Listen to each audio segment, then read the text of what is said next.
nunca bate, só apanha.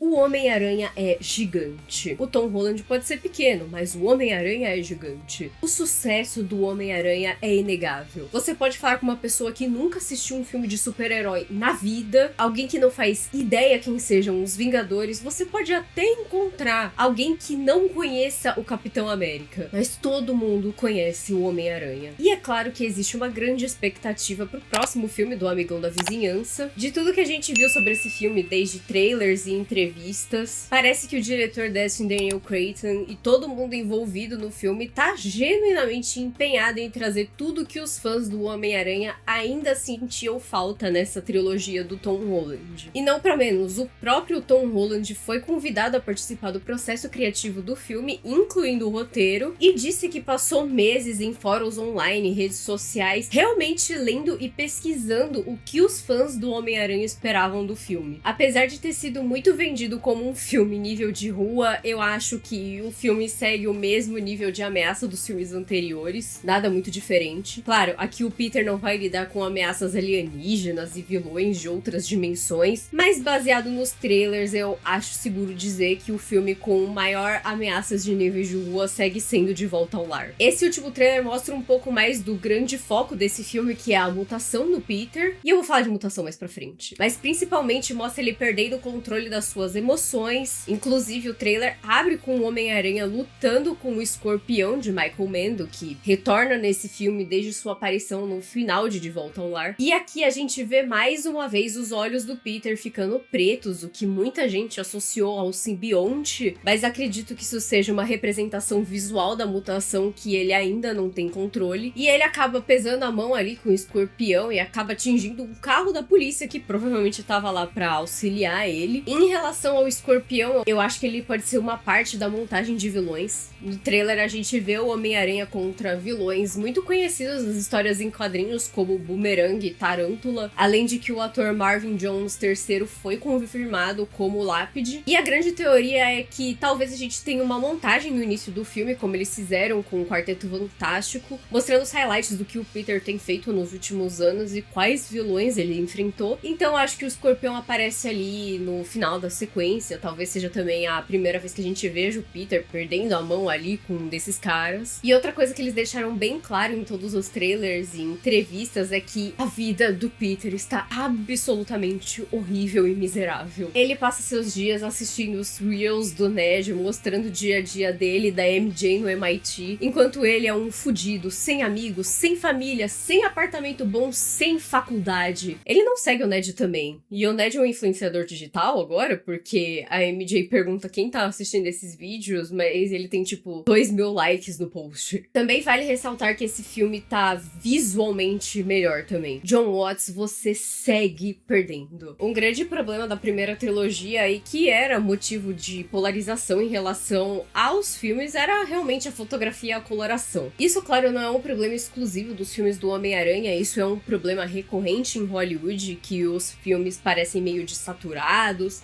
sem cor e meio sem vida. Todo mundo fica pálido em filme hoje em dia. E talvez eu esteja sendo clubista, mas eu genuinamente achei que o filme tá bonito nesse último trailer, tá mais colorido. Essas cenas têm profundidade, luzes. Olha como tá a iluminação nessa primeira cena do trailer, sabe? E essa sensação de profundidade e realidade é uma coisa que só pode ser feita em locação. E tudo isso se deve a esse cara aqui, Destin Daniel Cretton, que botou 5 quilos de piroca na mesa quando, depois do Jon Watts ter enchido a boca pra falar que era impossível fazer o balanço da teia com efeitos práticos, meteu lá, bem no meio dos trauzetes da Escócia, um aparato que permitia ao Tom Holland fazer todo o balanço de forma prática. E o uniforme?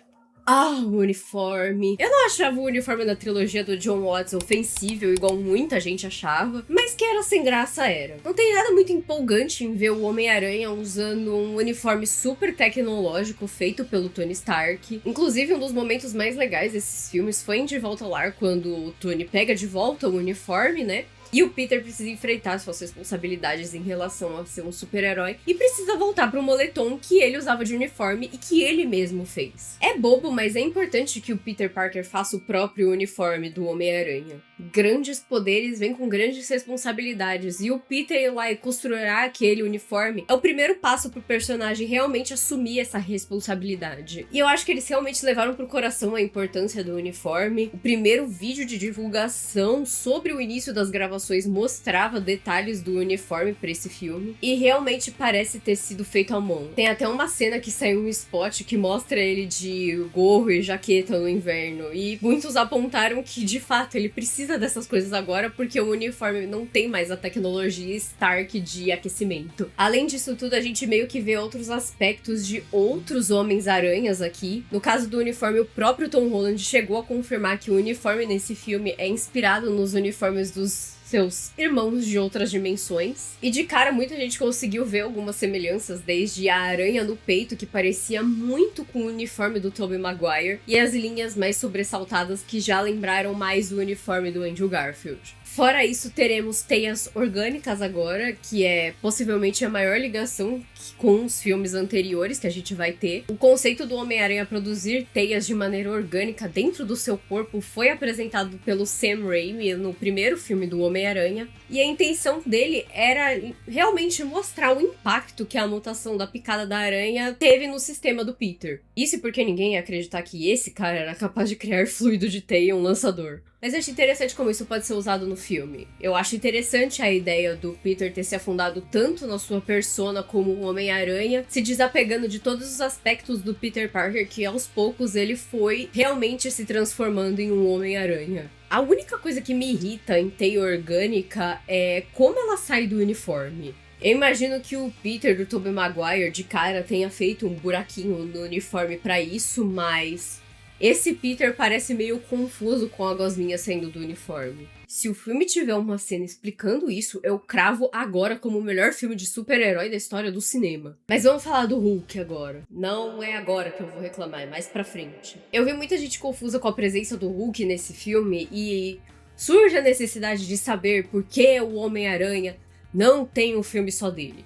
Porque eles sempre enfiam um dos Vingadores do filme. E, de fato, há uma razão pra isso. Caso você não saiba, existe um acordo entre a Sony e a Marvel para esses filmes do Homem-Aranha, e a grande estipulação da Marvel é justamente essa. Beleza, a gente divide esses filmes com vocês, mas absolutamente todos os filmes do Homem-Aranha devem ter pelo menos um personagem da Marvel pra equilibrar e ter um papel secundário no filme. Não pode ser um cameo. O personagem tem que, de fato, participar do filme. E eu concordo que pesaram a mão um pouco ali no caso do Homem de Ferro, e como basicamente todo o personagem do Peter girava em torno do Tony Stark nos dois primeiros filmes. Mas nesse aqui, eu até acho que eles estão usando o Bruce de uma maneira inteligente. Muita gente falou que ele deve assumir ali o papel do Kurt Connors nesse filme, e honestamente eu acho isso bem sólido. Considerando que a Marvel precisa colocar um personagem deles no filme, apesar de o Hulk não ser exatamente da Marvel, e o rumo que a história do filme tá tomando, faz total sentido usarem o Bruce Banner pra assumir esse papel. Fora que o filme tá fazendo um grande favor para todos nós, fingindo que o Hulk inteligente do Ultimato nunca existiu. E por falar em Hulk, que história é essa de Hulk cinza? O Hulk cinza era basicamente a versão original do Hulk. O Stan Lee queria que o Hulk fosse cinza, mas por conta de um erro de publicação, deixou o Hulk verde, o que acabou dando super certo. Mais pra frente, eles acabaram abraçando essa ideia do Hulk cinza mais uma vez e deixaram como ali uma terceira personalidade do Bruce Banner. O Hulk selvagem verde que a gente conhece representa toda a raiva encapsulada do Bruce. Já o Hulk cinza é quase aquela versão adolescente,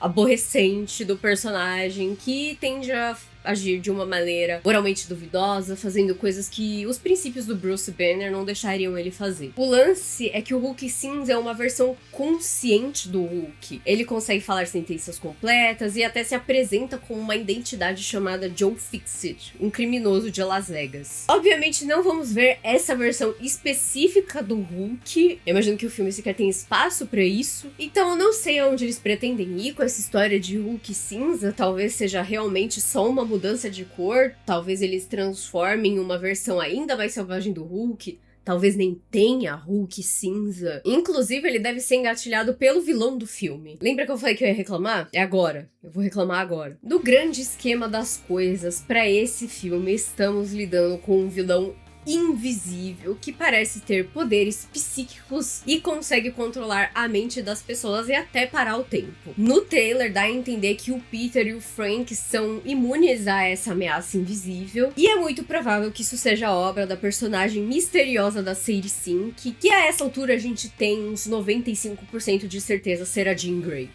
Vamos lá. Desde antes de entrar pro elenco de Um Novo Dia, já existiam rumores de que a Sadie Sink estava em negociações com a Marvel. No momento que saiu isso, as pessoas imediatamente falaram em Jean Grey, porque aparentemente se você é ruiva, você automaticamente só pode interpretar a Viúva Negra, Mary Jane ou a Jean Grey. E como duas dessas já existiam no MCU, quando a Sadie Sink foi confirmada no próximo filme do Homem-Aranha, ela imediatamente virou a Jean Grey. Eu sempre fui cética em relação a isso, até hoje não entra na minha cabeça você introduzir um nome tão grande dos X-Men, um dos primeiros 5 membros dos X-Men, em um filme do Homem-Aranha que, além de tudo, a Marvel tem que dividir com a Sony. Eu até gosto da ideia do Homem-Aranha estar envolvido ali na introdução dos X-Men pra esse universo. O Homem-Aranha é meio que um mutante adjacente, apesar dele não ter nascido com os poderes. Ele de vez em quando faz parte ali de algumas histórias dos X-Men, mas ainda assim, considerando que depois de Guerras Secretas o MCU vai passar por uma espécie de reboot, com a próxima saga sendo literalmente a saga mutante, focando nos X-Men, eu não consigo deixar de ficar ligeiramente incomodada com essa ideia de uma personagem como a Jean Grey aparecer aleatoriamente no filme do Homem-Aranha. Mas a maior razão pra isso me incomodar é o fato de que a personagem vai ser tratada e abordada como uma vilã durante a maior parte do filme. Óbvio que, logicamente, a gente sabe que o vilão mesmo do filme vai ser provavelmente o Departamento de Controle de Danos e o personagem do Tramel Tillman, que segundo o trailer é William Metzger, um ativista anti-mutante que aparece nos quadrinhos dos X-Men, e provavelmente a Jean é simplesmente uma mutante em fuga que tá fazendo tudo isso apenas pra sobreviver. E ainda assim, eu acho que é um jeito estranho de introduzir essa personagem, porque é a primeira vez que a gente vê a Jean Grey no universo Marvel. Ela tá atormentando o Homem-Aranha, controlando os cidadãos de Nova York,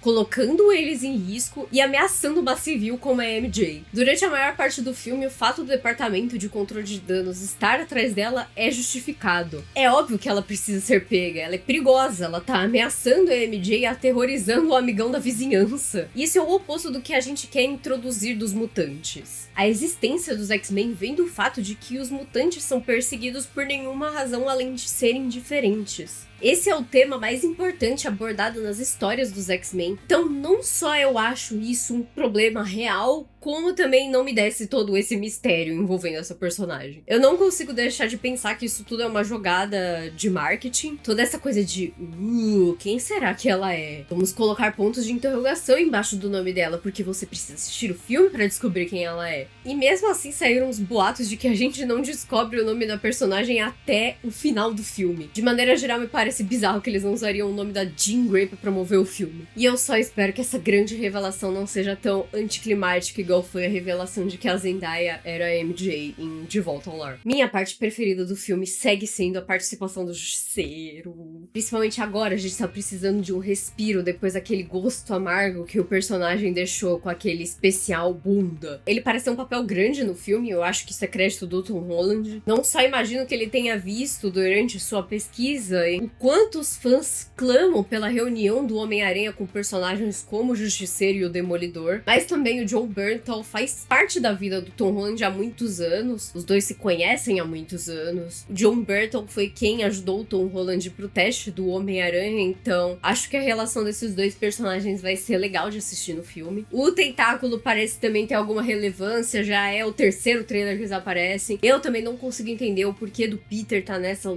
prisão lutando com eles. Muita gente especula que tem a ver com o Demolidor, mas eu não consigo imaginar o Peter indo tirar o Matt da cadeia. Eu acho que que ele tem razão pra isso. Mas o que você sabe? Eu percebi que quanto mais a gente fala sobre esse filme, menos a gente sabe. Parece que nada faz sentido. Mas essa é a intenção, né? Essas coisas são feitas pra gente ficar confuso e querer assistir o filme. Eu tenho certeza que tem gente por aí que já até assistiu o filme inteiro. A senha que dá acesso aos arquivos da Sony deve ser Morbius 123, porque tudo vaza. Mas eu acho que não tem nem graça ficar falando de vazamento. Tudo que eu realmente sei sobre esse filme veio dos trailers e das entrevistas que o elenco deu. Eu genuinamente não posso confirmar que a Sage Sink é a Jean Grey, ou eu não quero. De qualquer forma, baseado no que a gente viu até aqui sobre esse filme, todo o esforço que a equipe por trás teve, desde o Tom Holland indo a fundo pra descobrir o que os fãs esperavam do filme, até o diretor Destin Daniel Cretton estar tão disposto a ouvir esse lado, eu acho que Um Novo Dia tem o potencial de ser o melhor filme do Homem-Aranha. Mas comenta aí o que você espera desse filme. Quem você acha que é o verdadeiro vilão do filme. Não esquece de deixar um gostei e se inscrever no canal. A gente se vê numa próxima.